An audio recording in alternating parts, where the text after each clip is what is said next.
Amethyst. Have you ever wished for something so unattainable? Since I was 5, I have been ridiculed and tortured, hence why the numbers have dropped from 20 to 10. Because not everyone can survive the torment we are subjected to. It's a miracle that I have survived till 16. Or maybe it isn't. Today is the day that I find my mate, and I want it to be Mason Pricebed. The alpha's son. No, I'm not delusional. Mason and I used to be best friends when we were younger. He was the only one to protect me from the torment. He used to beat up anyone that hurt me, and Mason often said that he prayed for us to be mates so that we can be together forever. However, when his alpha training began at 8, everything changed. He became like everyone else. Maybe even worse. I'm living in a fantasy because I'm still holding on to that wish, that he is my mate, and will finally realize that we are meant to be. I avoided going to school today because the mating ceremony happens tonight. I'm clutching onto the only source of my happiness, Mason. Everything about him is intoxicating. His charm is contagious, and you could never say no to him. He is attentive and kind, but never to me anymore. My best friend Esmori didn't want to come tonight. I don't know which is worse, facing the future leaders of the pack or staying in that haunted asylum we call home. Esmori welcomes the ghosts and demons more than Mason and his gang. Well, because they are assholes who pick on orphans. It isn't just teasing. They beat her up to a pulp that she couldn't move for a month, even with her healing abilities. She keeps her head down, avoids all contact, and barely comes to school anymore. The dark sky highlights the glow of the moon, illuminating us. The scent of fresh leaves and rain hits my nose, and I can feel Jade purr in my mind. Have a feeling this is going to be where our lives change Jade. I smile. Jade nestles closer towards me. Say me here, Purple. I chuckle at her nickname for me. My name takes after the unique color of my eyes. Some believe it's the work of dark magic since no one has the same color as mine. It's one of the many reasons that I'm picked on the most. The girl with freak eyes. That's when I smell it, like pine and berries. Unfamiliar to me, it's addicting and making my mind disorientated. I can't help but be drawn to it. Jade on high alert as her tongue darts out in anticipation, following the drug-induced scent. Each step making it more potent than before. Until I come face to face with my wish. Mate, Jade declares, his sandy blonde hair disheveled, concealing his forehead. A plain white shirt that curved around each muscle, his biceps threaded with green veins. Gray sweatpants and bare feet on the soil. Ready for a night of hunting for his mate. Only. The look in his dark chocolate eyes makes me want to burn to the ground. It's not one of love. It's one of hatred and anger. Molten lava pooling at those eyes as he growls. Fuck no, he yells in that alpha tones. It cracks at my bones. Terror creeping up my spine. My heart is racing. His anger is doubling until his tan skin turns red. Mason, shut up. He roars. His chest rises and falls. I can practically see steam erupting from his ears. Jade claws at me, visibly sad and angry at his tone. It's odd she never cowers in fear around him, but I'm about ready for the ground to swallow me whole. Mason crosses the distance between us. His scent, making my mind spiral in delight and fear. Of all people, it had to be fucking you. Everything I've wanted to say gets lodged in my throat. We are mates. We can be together now. I whisper, knowing of the crowd that's circling us. He chuckles like a demon. You, my mate. Never. I don't want some pathetic little orphan as the Luna of this pack. You are not worthy of the title. You aren't even worthy of my presence. My chest aches. A sob slipping through my parted lips. Jade whimpers in my mind, and his figure becomes distorted by the tears. Everything I want to say is on my tongue, and yet I can't find the words to begin. Brittany takes her position next to Mason, her blonde hair reaching her waist and piercing blue eyes biting into my skin. He wraps his arm around her, pulling her into him. Jade growls in possession of her mate. But Mason doesn't care about me, or Jade, or the pain he is causing. Brittany is fit to be a Luna. She is my mate, and you Amethyst are nothing, he declares. Fire erupts in my veins. clouding my vision. I, Mason Price, future alpha of the Stone Heart Pack, hereby reject you, Amethyst, he states. The pain is unbearable, like my heart broken to pieces. The ache in my chest intensifying, it shooting through my limbs and making each part of my body ache. Reject me now, so we can be done with this, Mason says. I heave. No, that only fuels his anger, and before I could react, Mason's fist connects with my cheek. I feel the bones crush, my entire body flying to the ground. Everything hurts. I can't take it, but it doesn't stop. He starts kicking me relentlessly in the stomach. Ribs cracking one by one. I can't even breathe. Everything seems to blur. Time never ending. And the torture never stops, until he grabs my hair and pulls me to face him. His figure a blur as I fight the darkness. Reject me now, or I will kill you. He seethes. I cough, blood filling my mouth. I, Amethyst, reject you, Mason Price. If he felt even a lick of pain, he was good at masking it. But the truth is, he never cared. Jade howls in agony, and I don't fight the pain. The torture is agonizing. I can't feel anything but pain. It's overwhelming and drowning. Mason laughs from above me. You better stay out of my sight, otherwise I won't stop until you are dead. Coughing up a lung. The pounding in my head feels like bricks are coming down on me.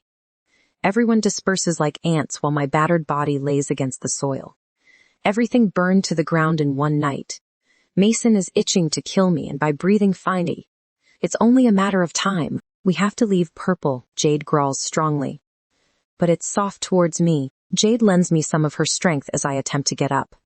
After a fifth attempt, I stare at the forest, dark and scary. It holds the unknown, and that terrifies me. But I rather face the unknown than stay here. I'm sorry, Jade. She knows what I'm about to do. I'm making her become a rogue, the worst of the worst. Don't worry, Purple. We have each other, she comforts. I smile through my broken face. Letting Jade take the reins and shift into my wolf. 3 months later, I can feel my humanity slipping. When you become a rogue, there is a line that you tether between full-on beast or full-fledged human. I'm crossing the line of beast, mainly because Jade is vengeful.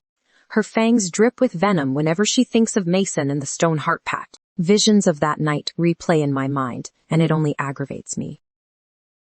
I was naive to think that a measly mate bond would change Mason and completely helpless to his torture. I was weak, but I won't make that mistake again. Ever since we surrendered to the forest, everything became clearer. The sky often painted a bright blue like the ocean, clouded with white cotton candy in various shapes. The scent of nature sometimes differs. The soil, the trees, the leaves. It's a never-ending cycle, mainly. It smelt like freshness, if I could describe the scent of seeping into your bones and bringing relaxation. Living in the forests has its pros, but there are way more cons. I'm basically stuck in my wolf form. Jade is a beautiful snow-white wolf. You could spot her glowing in the darkness from miles away. When I transformed, I had to give Jade control to survive. Usually we would have conflict, fighting dominance on who should take the reins. But I wasn't going to fight my only source of survival. We hunted deers and rabbits. I can't stomach the taste of raw meat in human form, and since that's my only means of preventing starvation, I let Jade devour all the meat she could find. We don't have a plan, nor do we have any options. I left without a trace, and as soon as I left the borders of the Pax Souvenir, I felt it. The bond tying me to Stone Heart, severe, like a string being cut. Everything intensified. The excruciating pain that shot through my skull and heart made me feel like I was split open. I wasn't attached to them, and yet I had to suffer the lose worse than them. The howl escaped my lips before I could stop Jade, gripping my hair to suppress the pain, but it wouldn't stop. That's when Jade took over, sprinting away from their territory and into the outskirts of the unknown. The further we leaped, the duller the pain became. I was grateful that Jade protected us when I couldn't 2v. Not like I ever do. Night falls, darkness seeping into my surroundings. but the glow of the moon spotlights us. I wonder if the moon goddess is watching us, seeing her repercussions of mating me to a monster. Jade places her paws in front of her, resting her chin and getting comfortable. I'm sorry that you are stuck with me, Jade. I sob, the tears flowing down my cheeks. I can feel her next to me, her whine and her head nuzzling into me. Don't say that, Purple. You and I are one. We are meant to be, she soothes. A chuckle cracks into a sob as I wrap my arms around her neck. In my mind, we are both two separate beings. That's how we communicate, with the ability to face each other head-on, but our bodies are one in the human world. Hence the werewolf title. Once I turn into a wolf, that's all Jade's entity. We don't have a plan, I voice as she retracts, and we sit side by side, watching through her eyes like a movie of the forest. No, we don't. But we have time to decide what to do, I sigh. The best option is to find another pack. I doubt they would welcome a rogue, though. True. But we don't know about the rules of other packs. They could be different from the Stoneheart pack. Her optimistic tone brings a smile to my lips. I'm about to voice my opinion when there is a crunch of a branch. Jade immediately transitions into defense mode, highly alert and growling at the attacker who could jump out from any direction. We can't pick up a scent, nor has there been any other movement for the past 5 minutes. It could have been an animal, but that thought quickly dissipates when a man appears in front of me. Amethyst, Caden, Thrones. It's been 3 months since their passing, and the wound is fresh on my chest. Not physically, but metaphorically. Pressing my palm against my chest to ease the ache that threatens to appear from the memory. There was so much blood, her eyes pleading with my own before she took her last breath. The only thing that has occupied my mind was her dying wish. The only thing that's kept me distracted from the assassination of the Blood Moon Pack's Alpha and Luna. Their daughter. To say I was surprised would have been an understatement. Founding families are required to have an heir, but it's general knowledge that the Phoenix bloodline couldn't reproduce. No one mentioned that they couldn't have children. It was forbidden to be discussed in the manner. Sometimes I found it a blessing, because the Blood Moon Pack is ranked top tier for their assassination and money laundering that they bring into the council. The Phoenix bloodline is ranked number 1 in the founding family's council. They are constantly under attack because everyone wants their spot. They lived with targets on their back for years, and 3 months ago, they couldn't stop it any longer. I thought my life couldn't get any worse. I have already been through enough tragedy that I thought it would be over. The moon goddess isn't that gracious. She decided that another bleeding heart is what I deserved. Alpha Jeremy was already gone when I arrived. His throat slashed, and blood coated his naked body. The putrid taste of vomit threatening to release. His veins the color of black from a poison I didn't recognize. My mind was flooded with anguish until her cough rang through the deathly hollow of the room. Racing to her body, the white nightgown she always wore, tainted with blood, pulling her onto my thighs, mind-linking with the pack doctor. But he's 30 minutes away and won't make it in time. It's okay, Caden. Her angelic voice calms me down as if she isn't dying. My vision becomes distorted as I attempt to hold back the tears. A crushing weight in my chest as I analyze her broken smile. Her eyes the unnatural color of lavender. It always baffled me that she was gifted a unique color that couldn't be found anywhere. They were usually filled with sadness and a hint of light. But now, they are glossy with fear and peace. A blend between the unknown, but the weight of being a phoenix finally slipping away. You can't leave me, Luna, I cry, tugging on my lip. Her small hand intertwines with mine, her delicate touch reminding me of a feather. I need you to do something for me, Caden. A pleading tone that I've never heard her use. Anything. Anything. You have to find her. The Luna voice peering through with dominance. I furrow my brows. Find who? Our daughter? Amethyst? My jaw drops. The racing of my heart drowning out the silence. They had a daughter, an heir that everyone believed either didn't exist or died a long time ago. You and Alpha Jeremy never told me. She casts me a sorrowful look. A tear slipping from her eyes. She never cried, and at her last moments, she sheds tears for her daughter and not herself. She wasn't safe. We couldn't keep her safe. It was the only way, Luna Sophia cries, holding my breath, calling the pack doctor multiple times, and he assures me that he isn't far. But I know it's futile, Luna Sophia won't last much longer. Her heartbeat becoming slower with each passing moment. Luna Sophia yanks with every ounce of her strength against the necklace, the chain snapping. It's the key she always wore around her neck. No one ever knew why. Placing it in my hand. Behind the bookshelf in his office. Everything you need to know about her. Sucking in a breath as I stare at the silver key. A plain silver key with nothing special wrapped around it, besides the Luna and Alpha's daughter. I'll find her. I promise with every fiber in my body. She smiles. We were so sad about losing her, and then we found you and you made us happy. We aren't blood related, but you are our son. The declaration tears my heart apart. The crushing force in my chest feels like I can't breathe. The tears taint her skin as I watch her surrender to death. A roar and a cry bleed through my vocal cords as I stare at the two people who gave me a home, gave me love while everyone believed them to be monsters. I will avenge them. I will find Amethyst. I will make everyone pay for destroying the Phoenix family. Caden, Throne. Obviously they didn't have the actual location of their daughter. They left her in the woods between two packs. I had to dig for that information. The Stoneheart pack and the Blue Moon pack. At the time, they were considered the kindest of all the packs in the land. That reputation has since faded. They torture and break the will of their own pack. The rumors spread like wildfire when it comes to the inner workings of different packs.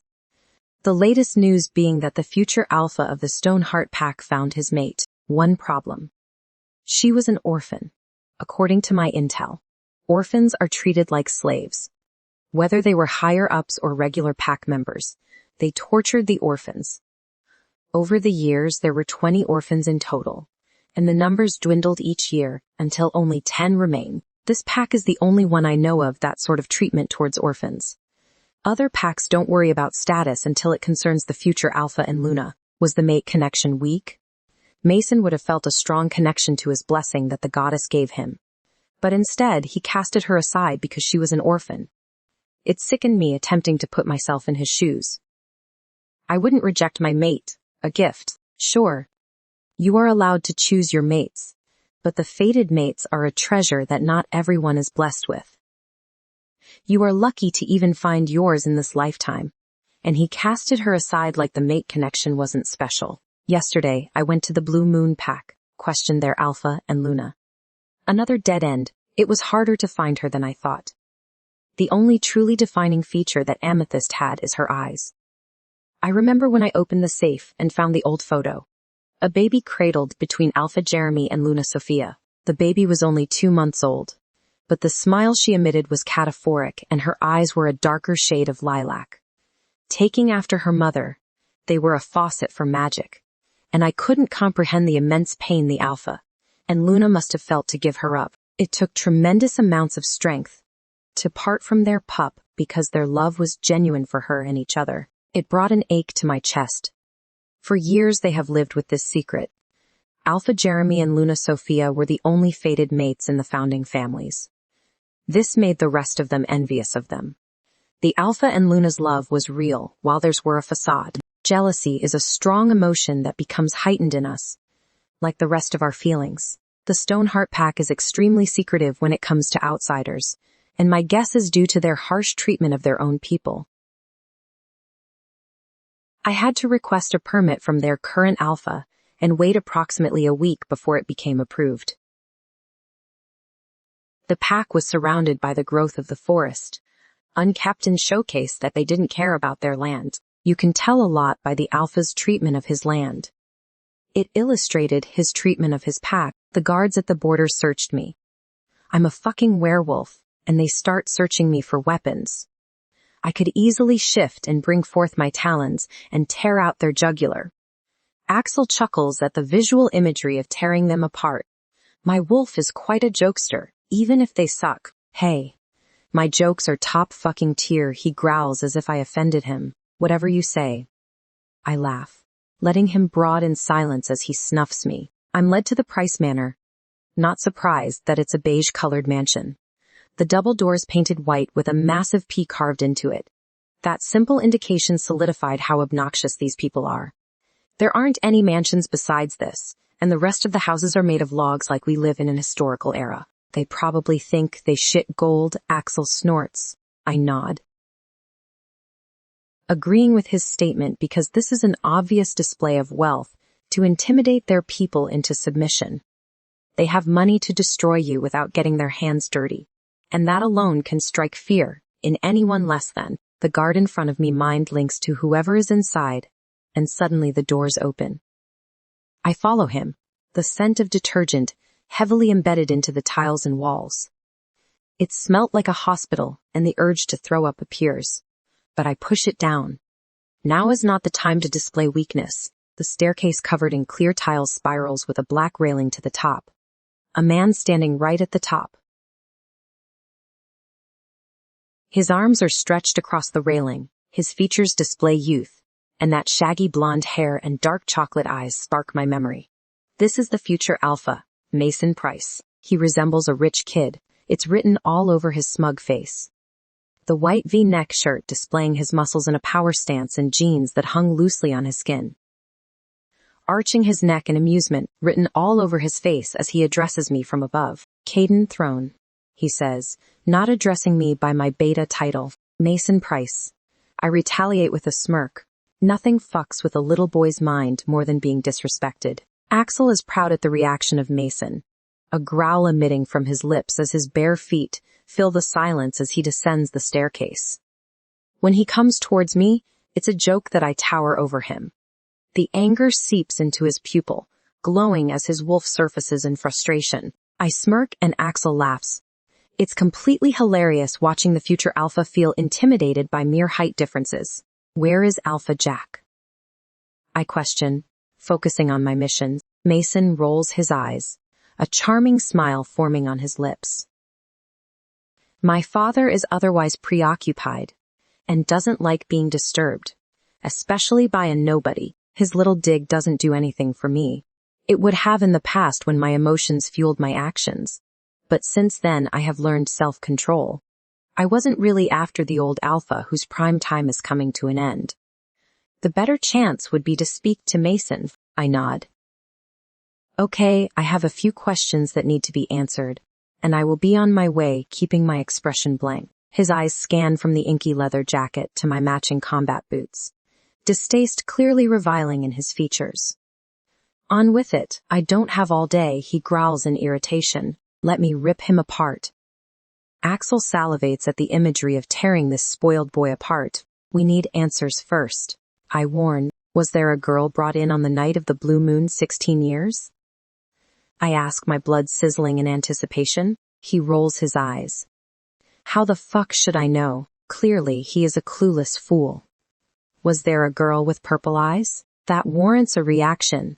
Rage flashing over his features. What the fuck do you want with her? It's the confirmation I needed. Amethyst is here. I couldn't show my cards the importance that she carries.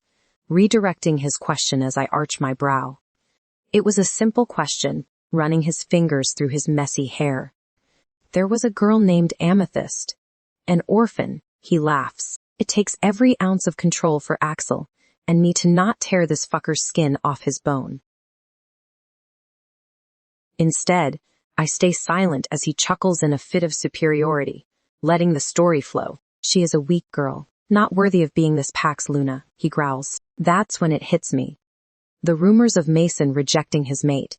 That means his mate was Amethyst. And he rejected her.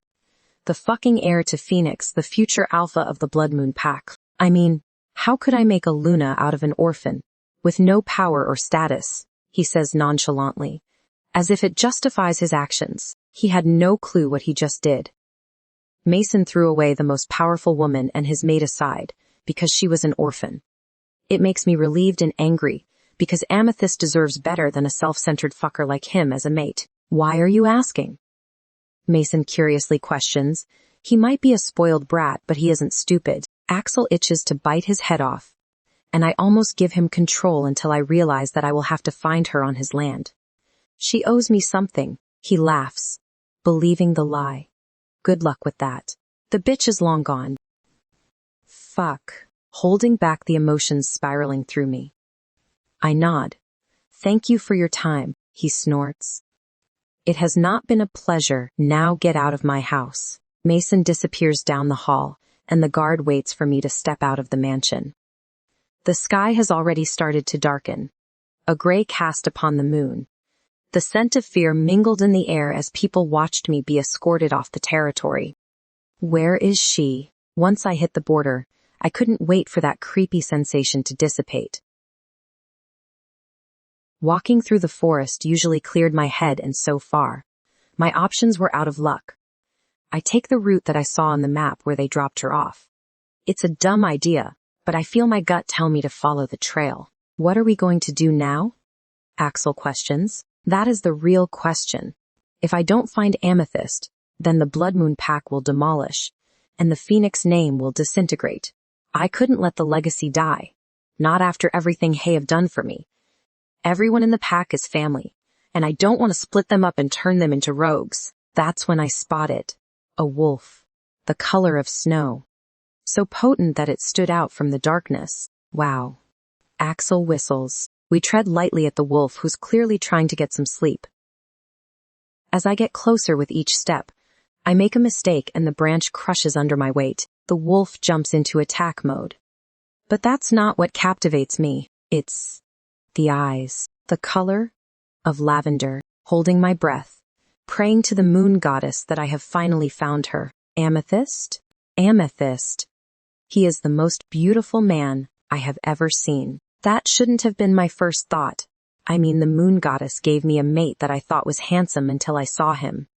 He is otherworldly from his almost clear sapphires that seems to have the ability to peer into my soul, the black hair that blended into the night. The sides were shaved close to the scalp, leaving the middle messy and cascading against his forehead. His features were youthful, and yet completely mature. The sharp jawline that could easily split my skin. He blended into the forest, dressed in all black. The leather jacket hugged his muscular frame. Thick thighs encased in jeans and completed with combat boots. I should run from this stranger. But the glow in his eyes stops me. He is godly. Jade gasps in awe. And not even our mate warranted that reaction from her. Agreed. He steps cautiously towards me, but Jade emitted a growl, and he halted in place. His scent brought something I've never felt. It brought me safety and peace. The continuous spiral of emotions I experienced in the Stone Heart Pack always left me on edge, my heart and humanity dancing a fine line between living and dying. But his scent, it flooded my mind and calmed my rapid heart. For the first time, I didn't feel a threat. Safe. He feels safe. Jade cautiously mutters, "Are you Amethyst?" His deep voice questioned for the second time, pulling me out of my thoughts. I can't communicate with him in wolf form, but I also cannot shift since I'll be fully naked. The clothes shredded the moment I transformed. Despite the overwhelming sensation of protection he emits, I'm not shifting even if it's normal for our kind. Jade tips her head down as a probable answer. For a second, relief flashes upon his features, a smile forming on his lips, and I wasn't prepared for it. His face alone is a work of art, and with that smile, it's breathtaking. I've been looking everywhere for you. He whispers softly. Jade tilts her head, trying to understand why my presence has brought him that smile. Moments pass, the wind picking up as the leaves sway north. The chill ruffles my fur and his hair. He must have read my thoughts because suddenly he takes off his leather jacket, the glow of the moon highlighting his left arm that's filled with dark ink.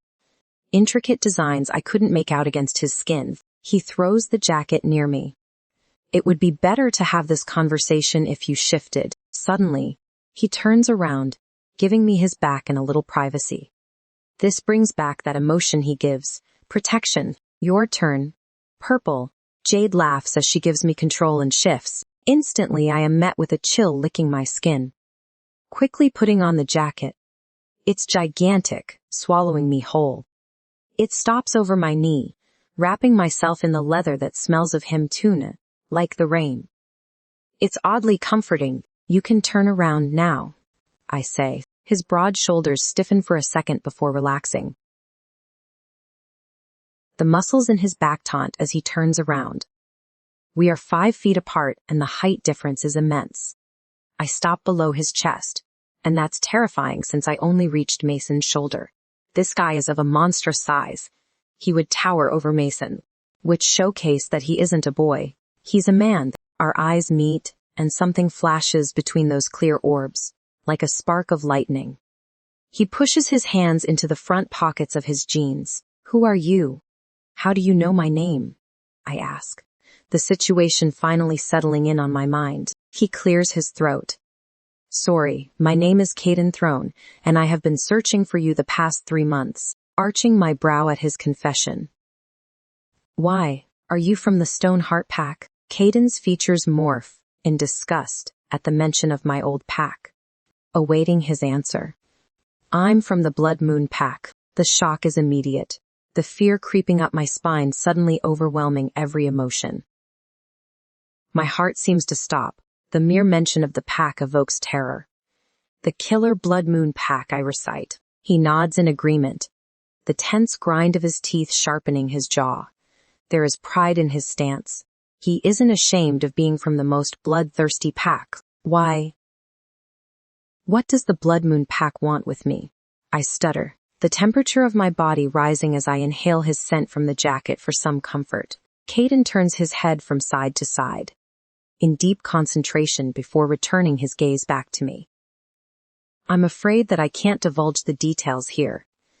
If you would come with me to the territory, I will be able to tell you everything. The dominance and bite to his words indicate that whatever he wants to say is of importance, confidential information. But I can't just go with a mere stranger, a man from the deadliest pack, shaking my head. I can't go with you. I don't even know you. For all I know, you are luring me to my death. The expression on his face tugs on my heart. For a brief moment I offended Caden. I would never do that to you. It's a promise that seems to stretch over time. It involves your parents' amethyst. He states, I wasn't prepared for that. Not in a million years. The dream of meeting my parents has always been in the back of my mind. I pushed it so far down to protect myself from the crash of bitterness and sadness that would ruin me. But he knows about my parents and I can't throw the chance away. Are they alive? His silence seems to go on for hours, but it was minutes before he answered. They are dead. Everything shatters. As if I'm not already a broken shell of a person. I need to know the details. I need to know what happened to them. I had so many questions that will remain unanswered if I don't follow him. There isn't much to lose. I'm a rogue, and walking into the belly of the most murderous pack doesn't seem as scary when I have nothing to live for. Okay. I'll go with you, Caden. Amethyst. This land was triple the size of Stoneheart. I couldn't contain the awe in my expression, as I soaked in the vast territory of the Blood Moon Pack. Caden had a variety of women and men's clothing stored at the border, opted for the washout ripped jeans, and a plain V-neck black shirt. At the border, it was surrounded with huge gates that reminded me of a prison. About 10 men that I could make out were standing guard while the rest were camouflaged. Fear started to lick up my spine. I imagined a prison with murderous wolves surrounding me like I was their next meal. Jade didn't emit all the emotions crawling under my skin. She felt at peace, like someone had ran their fingers through her fur and told her everything would be fine. She felt a familiarity to the territory or to the pack. I wasn't sure since this the first encounter with both. The experience I expected was shattered by what I received. The Stoneheart Pack was located within the forest. Each house was made from logs that resembled the Stone Age. Alpha Jack never took care of his land. We blended into the forest like vines around an old house. The Blood Moon Pack was different. It was a step into the future. They lived within the forest as well, but it was like stepping into another realm. Cemented pavements, brick-built houses that are painted white or gray. Poled lights at each stop for the night, so that they weren't bathed in darkness. A gigantic fountain of 2 wolves battling each other. Small pups played around the terrifying marbled fountain, with huge smiles on their tiny faces, praising what appeared to be their ancestors. Everyone had on genuine smiles, no terror or sadness lurking in their eyes. They are overflowing with happiness and joy that this pack provides them. I think back to Stoneheart Pack, where everyone was ruled with fear. Everyone was in a constant state of sadness. In the deadliest pack, everyone is happy. Shifting my attention to Caden, suddenly reminded that he was next to me. I catch him studying me, watching his people. A ghost of a smile on his face. Thought you would see dead bodies and people ravenous for meat, he teased. Jade laughed. She laughed at his joke. I snort even though I grow hot from embarrassment. He chuckles, and it makes me smile. A sound that radiates utter joy and felt like sweet melodies to my ears. For a moment, I completely forget why I am here. He grows silent, mind-linking someone, and motions for me to follow him. We walk into the midst of the crowd. They are going to the mall, and everyone that passes Caden greets him with respect. He shakes their hand, questions them about themselves or family. It's astounding how he remembers each of their names and details regarding their life. I gather he is someone of importance by their demeanor and respect. Caden and the Blood Moon Pack are the opposite of my old pack. After about 20 minutes, we finally make it to the mansion. It can be compared to a castle, the eerie vibe as it is secluded from the rest of the pack. Painted black everywhere, from the roof tiles to the pointed towers on each side. The double doors at the entrance had a gold crest of the wolves that were struck at the fountain. Only fire surrounding them. Wasn't that a bit too dark? Apparently, he mind-linked with someone, and the doors made a loud clicking sound before opening. Compared to the exterior that resembled a haunted mansion, the inside was bathed in white. White tiles, polished to the point that I could see our reflection. The walls were matte snow, and if you stepped closer, there were intricate designs imprinted into them in white as well. Therefore it gave an illusion. The house was quiet to the point that you could hear a pin drop. Weren't there other people that lived here? Surely, he didn't stay in this place all by himself. Do you stay here? I ask, trailing behind him as I take in the artwork hung on the walls. They were brush strokes, different colors melting into each other.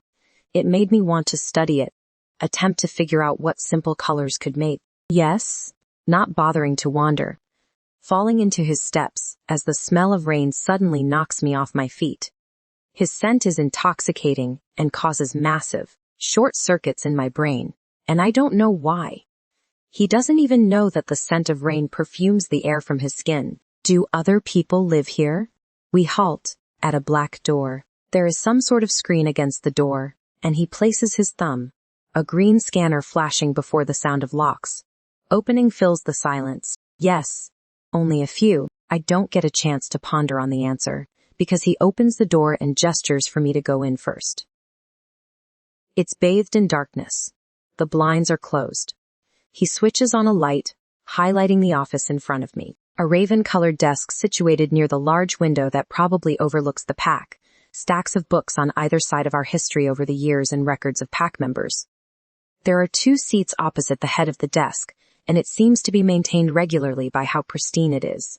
The scent of lavender and herbs mingle together. Caden closes the door and walks towards the left bookcase. Pulling out a couple books and pressing a button, suddenly the bookcase moves. It reveals a small silver safe, a single keyhole. Caden takes off a necklace that I didn't even see, a matching key at the end, and pushes into it. He pulls out a thick beige folder, closing the safe, and the bookcase shifts back into place. Slipping the necklace back around his neck and moving towards the desk, he stands behind it while I halt at the front. His eyes are a mixture of pain and anger. They are a beckon into his soul, even if his features don't comply. You should sit down for this. His deep voice suggests. I'm good. In return, he doesn't take the seat as well. We both stand, his body still towering over me. Setting the folder on the table. I expect for him to open it, but he doesn't. Your parents were the Alpha and Luna of his pack. He starts. My eyes widen in shock. Goosebumps are rising on my skin. That cannot be. I am not the daughter of an Alpha. There is no way. It's not possible. I held no characteristics remotely close to an Alpha or Luna. I couldn't argue, my tongue feeling like sandpaper. Jade seems just as shocked by this piece of information. Didn't see that coming. Purple. Caden continues. despite my surprise. There are 5 founding families in charge of the entire werewolf existence. They are said to be the first bloodline of werewolves to ever exist. Essentially, they are royalty to our kind. To make sure that the founding families don't go extinct, it is required for them to have pups, regardless of if it's 1 or 10, whether it's by your mate or chosen. The rules don't matter as long as you produce an heir to continue your bloodline. Now, I'm speechless. Maybe it's due to the Stone Heart Pack keeping secrets from us, but there has never been any mention of these 5 founding families. Come to think of it, Alpha Jack altered our education to fit his desires rather than give us the actual history of our people. I didn't know about these families. He nods. Some packs tend to not inform their people about these families because that provides the imagery that there are people above your alpha. If they don't teach you about the 5 founding families, then you won't cause an uproar and challenge the alpha. It's a tactic in order to instill fear that aligns perfectly with the Stone Heart Pack. Among the founding families, there is a ranking system that differs every year. The 5th position belongs to the Harrow family. 4th is the Ravenstone family. 3rd is the Knight family. 2nd position belongs to the Hale family. And number 1 is the Phoenix family, he informs. I don't answer. Waiting for him to continue, Alpha Jeremy and Luna Sophia, your parents, were not only the leaders of the Blood Moon Pack, but they were number 1 in the founding families for years. Your dad is of the Phoenix bloodline. You are Amethyst Phoenix, the last heir. Amethyst Phoenix, shaking my head. The ringing in my ears drowning out the sounds of Jade's voice. There is no way I can't be a Phoenix. It has to be a mistake. I can't be an Alpha's daughter and a part of the number 1 founding family. No. You are mistaken. I'm not a Phoenix. This must be a mistake. I'm just an orphan. There is no way that I am a part of this. No one wanted me, and I was found in a forest. You are confusing me with someone else, Caden. I chuckle humorlessly. Caden shakes his head. His eyes turn clear under the bright light, and for a second, his pupil disappears. Or maybe I'm losing my mind. He opens the folder and shows me a birth certificate. My name Amethyst Phoenix, written in cursive on a worn-out brown paper with the parents' names below. Jeremy Phoenix and Sophia Phoenix. Next, he shows me a picture. I wasn't prepared for this. My parents are dead. I have no idea what they looked like. And the sting wasn't as bad, but now it's like a boulder is crushing my chest. In the palm-size photo is 2 people, holding a baby. The woman had straight black hair that ran to her waist, porcelain skin, a straight nose, and a heart-shaped face. Her beauty is ethereal, but the one thing that captivated me, showcasing the striking resemblance, is the purple eyes. No one has had this eye color besides me. It's why I got teased the most, because my eye color was unnatural, but on her Cindy it radiated power and magic of a moon goddess. The man next to her had the same inky hair, messily tossed as if he never slept. That was evident in the bags under his eyes, but that didn't draw away from his beautiful smile. Sharp cheekbones, stubble coating his face, and piercing honeyed-colored eyes. His teeth are white, blending into the walls. In between them, they held a baby, a girl by the color of her blanket. The baby's eyes are a darker shade of purple than the woman. The baby is smiling at them, completely happy. They were happy with their baby girl. It's written all over their face. My eyes burn. I couldn't contain them any longer because I knew that blanket. There was a knitted AP into the bottom of the pink blanket in white. The lacy trim around the edges matching the one the Stone Heart Pack found me in. My parents, in this picture, they are so beautiful and happy. Now, they are gone. Why didn't they want me? My voice cracks through the sobs as I furiously wipe the tears away. But they wouldn't stop. My heart aches like someone is squeezing the organ. Until it bleeds and pops. I couldn't see anything through my blurry eyes. They were hurting me until I felt heat envelope me. Werewolves are natural heaters. But I've always been cold now. The fire wraps around me like a blanket. The scent of rain soothes the headache that's blooming as I bury my face into his chest. His grip on me is tight, and I'm thankful because he's the only thing keeping me from collapsing. They wanted to keep you. You were their everything. The entire moon for them. When you were 6 months, someone slid past our border and attempted to kill you.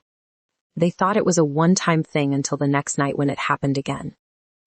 They couldn't risk losing you. Having the phoenix blood made you the easiest target.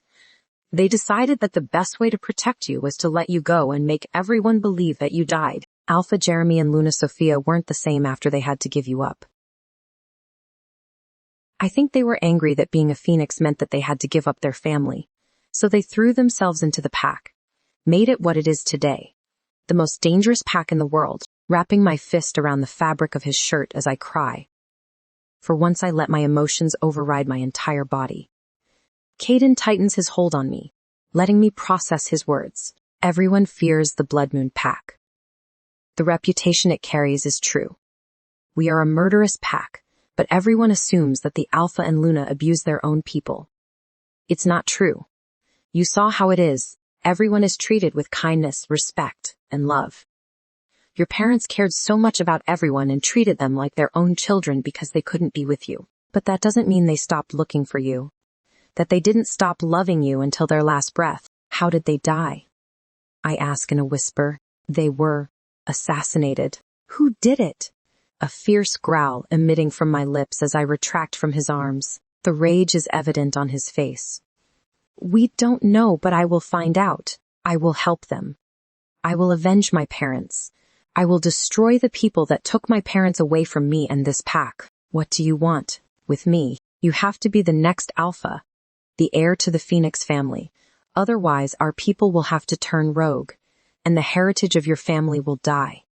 It will be like your parents never existed. My jaw drops. I can't be the Alpha. I don't know anything about this kind of life. In the previous pack I was in, they only taught us what they wanted us to know. I can't even fight. Caden has determination, written all over his face, a promise held in his eyes. I will teach you. Everyone in this pack will help you. And you have time. You can only claim the title of Alpha of the Blood Moon pack when you turn 21. By then you have all the strength, knowledge, and power to rule this pack and find whoever killed your parents. The words sink in. I will have 5 years to change, to become the Alpha that this pack deserves. I won't have to be powerless and weak any longer. Everything I have experienced of our team. The torture and torment has led to this moment, because I want to be strong. I want to be worthy of the Phoenix name, and follow in my parents' footsteps. They didn't abandon me because they didn't want me. They protected me because they loved me. Someone stole them from me, robbed our chances of being a family, and took away the Alpha and Luna of this pack. It burned my skin. Seared my soul. I'll do it. I won't be weak any longer. I want to be worthy enough of being the Blood Moon Pack's Alpha. It won't easy. Amethyst. You will have to go through training, and part of that includes killing people. Like I said, I'm ready to become someone strong. Amethyst, Phoenix. After the revelation of my heritage, Caden suggested that it would be best for me to rest for the night and discuss further on what will happen tomorrow. To keep in contact with me, he gave me a brand new smartphone that was still in the box. Apparently, it's an iPhone and we didn't have these types of technology in the Stone Heart Pack. The only reason I know about smartphones is because of this program I used to watch on the old box television, set in the orphanage. He simply showed me how to answer a call and text. If I needed anything or if I needed him, I must use this device to contact him. Now, that seems powerful. Another surprising aspect that he mentioned is that this haunted castle is mine. Not legally yet. But Caden showed me the documents in the folder, which consisted of many things being put in our name. There are 3 other people that reside within this mansion, and to my advantage they are out doing pack business, and won't be home for another week, which leaves Caden and I, although his room is at the left wing on the 3rd floor, while mine is on the 4th floor. Pushing the thought of Caden's room being directly below me out of my mind. The last thing I need is to fall for someone after what my mate made by the moon goddess just for me did. My room was painted in white, blinding to the point that even Jade got irritated, and her fur is the color of snow. Our windows span from the roof to the floor, providing a complete landscape view of the forest behind the mansion. The grounds are huge, stretching like an American football field before disappearing into the woods. Caden said that it's used for pack training on some occasions. And he will respect my wishes to not have other people in the house yet. I have never slept so peacefully, without the constant edge that Jade and I were subjected to. One time, we woke up to cold water being splashed on our faces, simply for others' amusement. This house felt safe. Maybe it's the essence of my parents embedded in the walls that provides that comforting blanket. The additional security came from Caden. Knowing he was in the house with me gave me peace of mind. My stomach growled as the sweet aroma tickled my nose. Following the scent, I come face to face with a large rectangular table that is seated for 12. On the stone table, a wide spread of breakfast that descended from savory to sweet. I couldn't bother with manners, having only eaten raw meat for 3 months. Grabbing the sleek white plate, I sit down and fill it until there isn't any space left, completely devouring my first meal, scarfing down the bacon and scrambled eggs while munching on my toast. My mind becomes blank as I chew, relishing in the food. The sound of a throat clearing brings me back to the present, and Caden towers over the space opposite me. I think he wakes up looking like a sculptured god. How is it possible to look this breathtaking at 9 in the morning?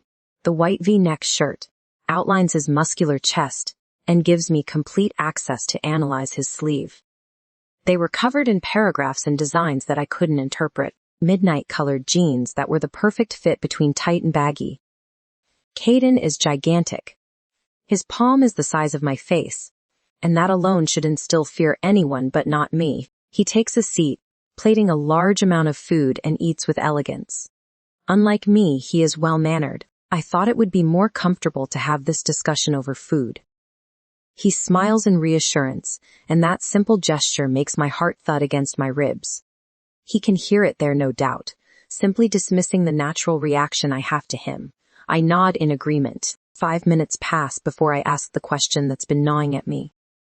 Are we related? He chokes on the bacon, coughing profusely, and I fill an empty glass with the jug of water and hand it over to him.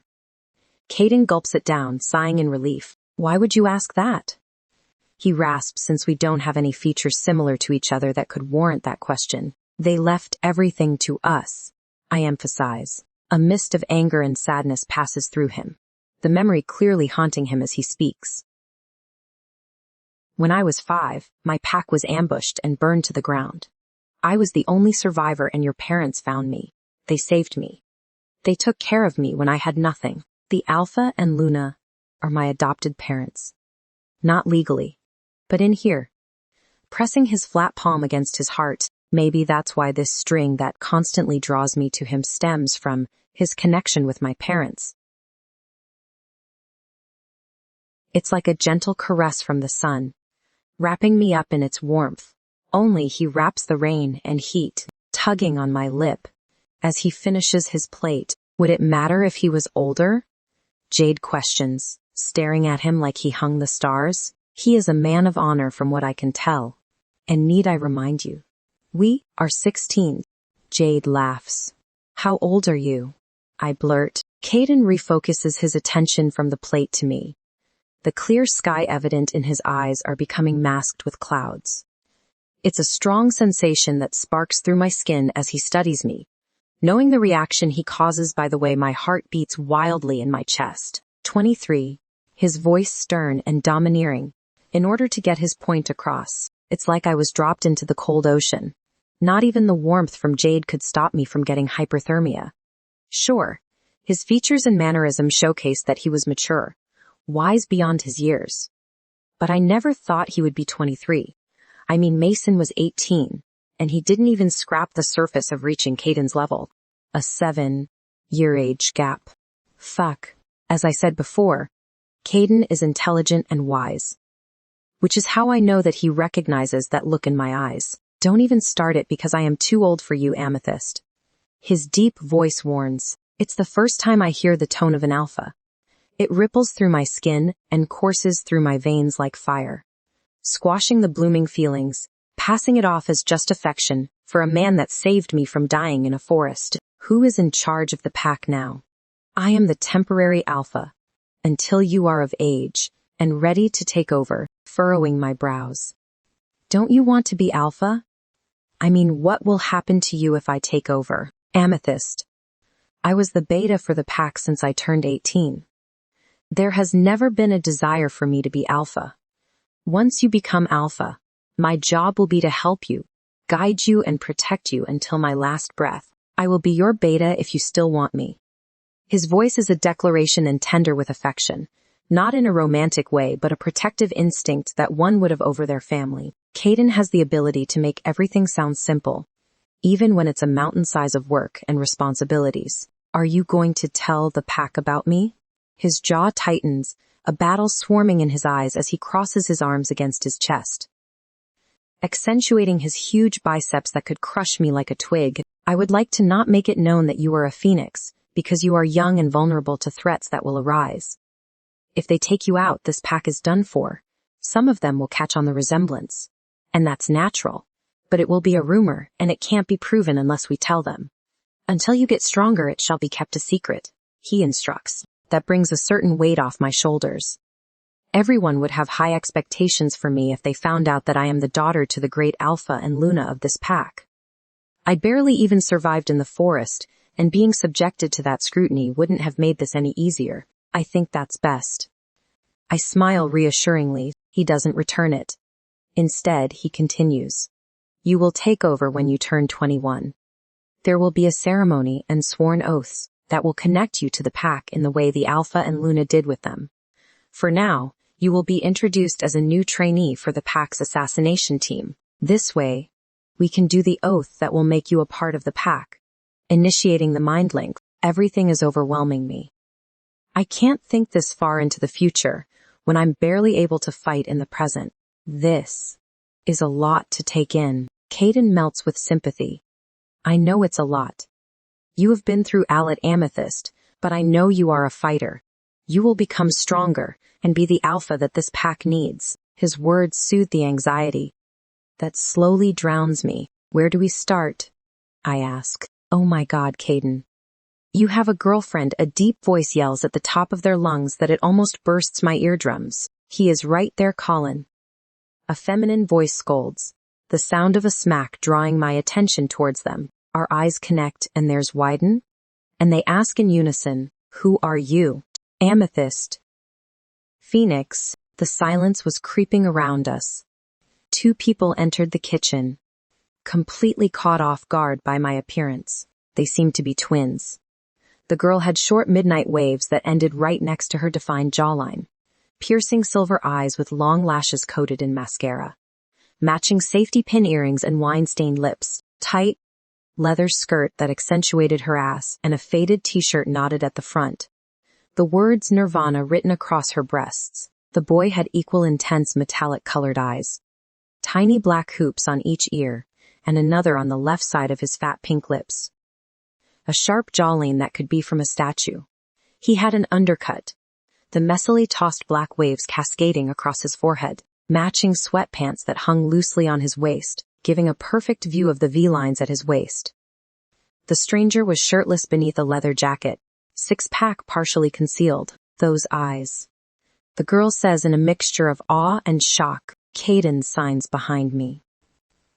Thought you guys would be coming back next week, the boy answers. We finished early. The vampire was sloppy enough to leave a trail. His eyes were studying me rather intensely as he took a few steps in my direction. The scent reminding me sweet baked treats we weren't allowed to have, vanilla. He was doing the same. Scenting me. Why does she smell like a rogue? He asks skeptically, not taking his eyes off me. What's going on here, Caden? The stern voice of the girl questions. It grows quiet. They are communicating through their mind link, which makes me envious. There has never been a connection like this when it came to me. No one bothered to mind link with orphans, and neither did we do it among ourselves. A sad existence to know that even with the ability to speak to many people, you are completely alone. Shifting my attention to Caden, who is in full defense mode. I can almost see his wolf peeking through his glowing blue eyes. That's hot. Jade smirks, her tongue practically hanging out of her mouth. Behave. He's older than us, I scold. Jade completely disregards my comment, and continues to admire Caden. Our age gap is drastic, and yet I couldn't stop admiring his protectiveness and dominance. The temporary alpha of the Blood Moon pack, he is a natural-born leader. Enough. Take a seat, he commanded, the alpha tone, making us jump. He wasn't having their shit right now. The two take a seat next to each other and 3 seats away from me. They didn't have hatred in their eyes towards me. That's considered a bonus in my book. However, they kept staring at me like I seemed otherworldly. Amethyst. This is Sage and Colin King. They live in the house as well, he informs. I give a small smile, wondering how living with them is going to go because right now, we are on the line of whether they should like me or hate me. That's a cool name, the girl says, a smirk forming on her lips which surprised me. Your name matches your eyes. The boy points out, studying me with a wicked grin that could get any girl to give their heart to him. She's 16, Caden deadpans. His eyes widen, and the girl laughs. Jailbait, Amethyst Phoenix. Caden announces, my full name. The shock is evident upon my expression. Sage and Colin's laughter halted and surprise flashes in their features. Jaw dropped, but the Alpha and Luna never told us Sage voices. No one knew. On the day of their death, I found Luna Sophia, and she told me about their daughter before she could die. Death. It hung in the air. Vengeance and sorrow captured the room as they relived their beloved Alpha and Luna death. How it crippled and pained them. You have to tell everyone, Colin urges. A surge of hope sparkling in his eyes while Sage stares through the table. Deep in thought, immediately Caden answers. Number. She's the last living phoenix. If we tell anyone, then she will likely be dead by tomorrow. Colin doesn't agree. His lips pursing as he tugs on the lip ring, ready to argue, but Sage stops him. He's right. Amethyst won't be safe. Whoever killed the Alpha and Luna are still out there. They will immediately come for her. Her words seem to hit Colin into realization. I feel uncomfortable not being able to voice my thoughts. Then again, I'm not in a position to argue. Who is the third person that lives here? The question slipping off my tongue in order to ease the tension warping the room. They all groan in frustration. Playfully, that would be Blaze, and we are so lucky that he's off on some mission for the next 3 months, Sage answers. He will not leave you alone. Trust me, Colin warns. I chuckle. So, 5 people will be living in the house. Sage smiles in joy. Fuck yes. I'm tired of being the only girl in the house besides the ones these assholes bring to fuck, pointing at Caden and Colin. I know it shouldn't, but the mention of Caden having sex turns my stomach. I'm not a woman, a mere girl in his eyes. And that's quite obvious. Will you tell Blaze? I ask. Caden nods. Sage, Colin, and Blaze are trustworthy. Their loyalty runs deep, not only to the pack but to me. This will extend to you. They will keep your secret. I take in Colin and Sage, as they mime a motion of zipping their lips. Thank you. They wave off. My appreciation. How old are you guys? 18. They reply in unison. We have to get ready for Red. That's where Amethyst will be training from now on, Caden informs. They all stand. Going to this mysterious place. What is Red? It's the name of our organization that specializes in training a specific group of people to become lethal weapons call-in relays. You will form a bond with the members of Red, which consists of 10 people. You will be able to link them through the oath you swear. When joining the organization, Caden instructs as we leave the house. Hope you aren't scared of a little blood, Sage teases. All the encounters I had with blood wasn't drastic, nor did it strike fear within me. I seem to feel comfortable around it, but torturing and killing someone is totally different from seeing blood.